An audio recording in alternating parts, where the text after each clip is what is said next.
მოგესალმებათ ერთი კაცის გადაცემა პატარა ჭკუის დიდი კოლოფი, ანუ არსებული რეალობა, რასაც ჩვენ ყოველდღიურობაში ვხედავთ. სანამ უშუალოდ თემაზე დავიწყებთ საუბარს, მე მინდა ერთი პატარა წინამძღვრება გავუკეთო ამ ყველაფერს, რომელიც ყველაფერი მიზნად არ ისახავს არავისადმი არანაირი შეურაცხყოფის მიყენებას. და თუ თქვენ მაინც აღმოაჩენთ ამ ყველაფერში თქვენი მეზობლის სიძეს, რომელსაც რკინიგზის ცისტერნის მსგავსი ღიპი აქვს, ან მის ბიძაშვილს, ან მის დას, დიდად ნუ შეიწუხებთ თავს შენიშვნებით და ყველაფერი კარგად იქნება. ჩვენი სპონსორი გახლავთ პიზდეც ინტელექტი გამომცემლობა, რომლის წიგნები არა მარტო საქართველოში, მთელ მსოფლიოში ძალიან დიდი პოპულარობით სარგებლობს.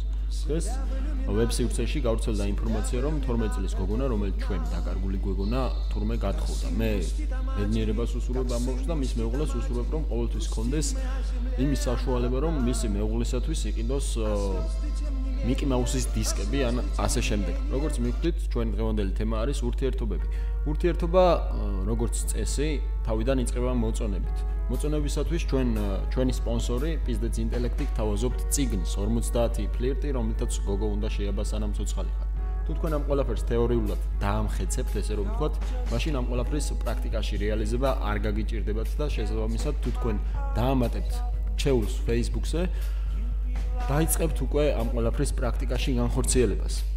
შეყვარებულებზე რომ ვისაუბროთ, შეყვარებული არის ადამიანის ტიპი, რომელთან ურთიერთობასაც ჩვეულებრივი ადამიანისგან განსხვავებით, თან ახლავს უბრალოდ ერთი დამატებითი შეგრძნება, რომელიც დიდმა ყველაფეროლოგმა შლუხენ ბოზენმა მე-19 საუკუნეში ვერ გაარკვია. ჩვენ რას გავარკვევთ პრინციპში, მაგრამ მაინც ვისაუბროთ შეყვარებულებზე. მიღებულია შეყვარებულებში მდედრი შეყვარებულისათვის დაბადების დღეზე ერთი წითელი ვარდის მირთმევა, რადგან ხშირად იმდენი ყვავილის ფული რამდენი წლისაც მდედრი შეყვარებული შესულდა, მამ შეყვარებულს არ აქვს სამწუხაროდ, ამიტომ შეყვარებულობა შეიძლება გაგრძელდეს 1 თვე ან მეტი. უფრო ნაკლები ხანგრძლივობისათვის ჩვენ შეგვიძლია ჩვენი ცხოვრება დაუკავშიროთ ნაშას.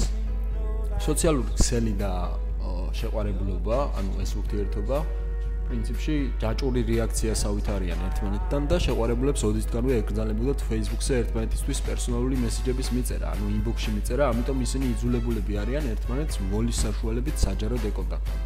აღსანიშნავია ის ფაქტიც, რომ შეყვარებულები είναι relationship თუ რაც ქვია მაგ სტატუსს, მაგივრად აყენებენ ხოლმე married ან რაღაც ასეც, რაც ხალხს უსვამს მათი ურთიერთობის მაღალ ხარისხს. არსებობს შეყვარებულებისათვის საზოგადოებრივი თავშეყრის ადგილებში ქცევის კოდექსი, რომელიც მე-13 საუკუნიდან ისტორიამ შემოგვინახა და ეს ყველაფერი დიდმა შეყვარებულმა ღუტუ ბაბილონელმა მოგვაწოდა ჩვენ.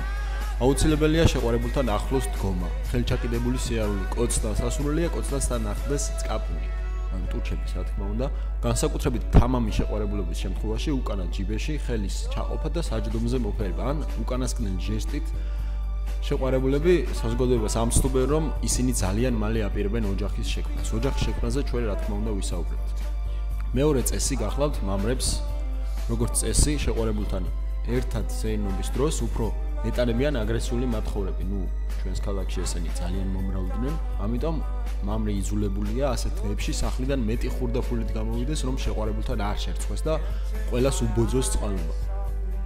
შეყვარებულთან დაკავშირებული მითებიც გვაქვს ჩვენ, რომელიც ასევე ღუტუ ბაბილონელმა მოგვაწოდა, რადგან შეყვარებულება ფრიად გავრცელებული სოციალური ფენომენია, მას ახასიათებს მითები, ცრურწმენები და ასე შემდეგ.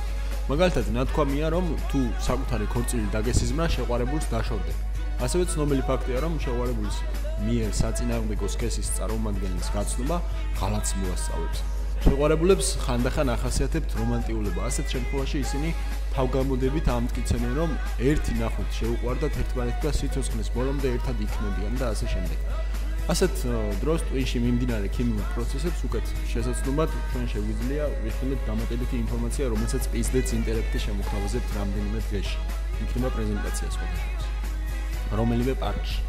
წმინდა ვალენტინის დღე არის შეყვარებულებისათვის ერთ-ერთი ძალიან გავრცელებული და ფართო მასშტაბების მქონე დღე, რომელსაც ჩვენ ვიცნობთ სიყვარულის დღის სახელით.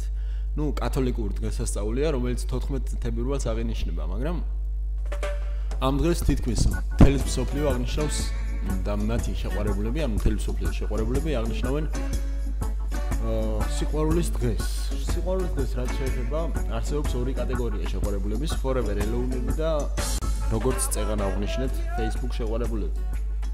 ნუ forever alone-ები ამ დროს აზიარებენ ისეთ პოსტებს, როგორებიცაა თუ თქვენც მარტო ხართ like, ან share, ან რაღაც ესეთი და კიდევ არსებობს მაგალითად ტრადიციები forever alone-ებისათვის, რაც ისინი აუცილებლად აზიარებენ ისეთ სურათებს, ასევე როგორცაც აწერია forever alone, ვალენტინობას შენც მარტო ხდები? ნორმალური ადამიანები ერთმანეთს ეხუტებიან და ისეთებებიან მე, ჩემს გამათბობელს შევხვდე სხვათა შორის ერთ-ერთ შეყვარებულს, რომელიც forever alone-ად ითვლებოდა და ამ კატეგორიაში გადიოდა კარმას ცენტრმა თბილისში სახლი უყიდა და ეხლა ის ძალიან თბილად გრძნობს თავს. სხვათა შორის გაქუცული დათუნიაც.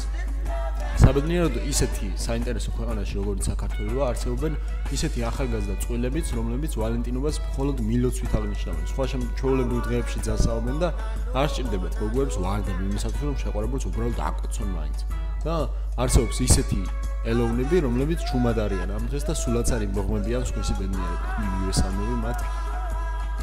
და რა ვიცი, 14 თებერვლის თემა მე მგონი ამოწურეთ.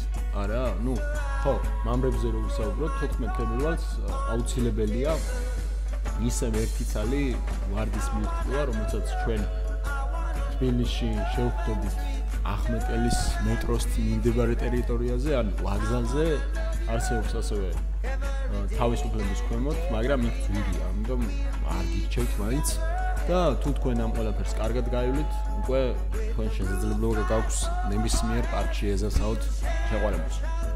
თუ შეყვარებულობა გაგრძელდა ერთ თვეზე მეტყავს, მაშინ ჩვენ შევხვდებით ისეთ აპრობილებულ სოციალურ ქცევას, როგორც არის ცოლის მოყვანა. ცოლის მოყვანა, როგორც ასეთი აღენიშნება ერთმანეთსათვის ქალიშვილობის, არ არის აუცილებელი, მაგრამ ხშირ შემთხვევაში ხდება, რომ ვაჟიშვილობის გადაცემით საზეიმო ვითარებაში, რა თქმა უნდა. ქორწილი ესეთი თემაა გრუზინული, მაგრამ ასევე ქორწილს თან ახლავს ქორწილის ოპერატორი. პროფესია საქართველოში ხდება და მსოფლიოს რამდენიმე ქვეყანაში. ამ საქმის პროფესიონალები გამოირჩევიან კრეატიულობით და მუსიკალური გემოვნებით. მაგალითად, უთაჩმი თალალა აუცილებლად უნდა ედოს ქორწილის ვიდეოს. ისინი თავად ქმნიან ისტორიას და ასევე ამ პროფესიის წარმომადგენლები ხდობენ Windows Makers უმაღლეს დონეზე, განსაკუთრებით დახელოვნებულები არიან fade in, fade out და ასეთ გადასვლებში. ქორწილის ოპერატორს აუცილებელი უნარია სწრაფად მიმავალი მანქანის ფანჯრიდან ან ლუქიდან ამოძვრეს და ზედ ჩამოთვლის. იდაყვიედოს ავტომობილის სახურავზე და იღებდეს ნეფე პატარძილის ლიმუზინს ან საერთოდ ზოგადად მსვლელობას, რომელმაც დილის 10 საათზე სიგნალებით აგუკრო და შეგვაწყვეტა. განსაკუთრებით ნიჭიერი ოპერატორებს, არსებობენ ესეთებიც და შეუძლიათ არათუ კადრების დაჭერა, არამედ კადრების შექმნა. მაგალითად, პატარძალი ყნოსავს თაიგებს. თუმცა აქ პატარძალი რა თქმა უნდა ზრუგით უნდა იდგეს კამერის წინ და თუ წელში არ გადატყდა, მაშინ საქორწილო ალბომს შესანიშნავი ფოტო შეემატა.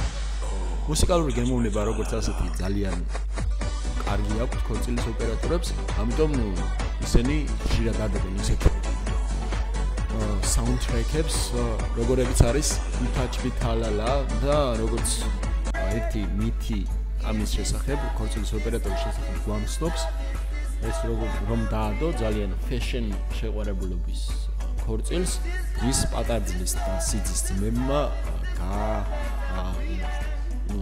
გამოასირეს ცემაში რა ესე ვთქვათ. ხალხის პირველი რეაქცია, როცა ქორწილის ფილმს უყურებენ, ასეთია. ვაიმე რა კარგად არის დამონტაჟებული და ასე შემდეგ. ასევე გვხვდება Facebook-ზე მე ქორწილის სურათები, რასაც აღარ გავაგრძელებთ თემას და უბრალოდ ბედნიერებას გისურვებთ.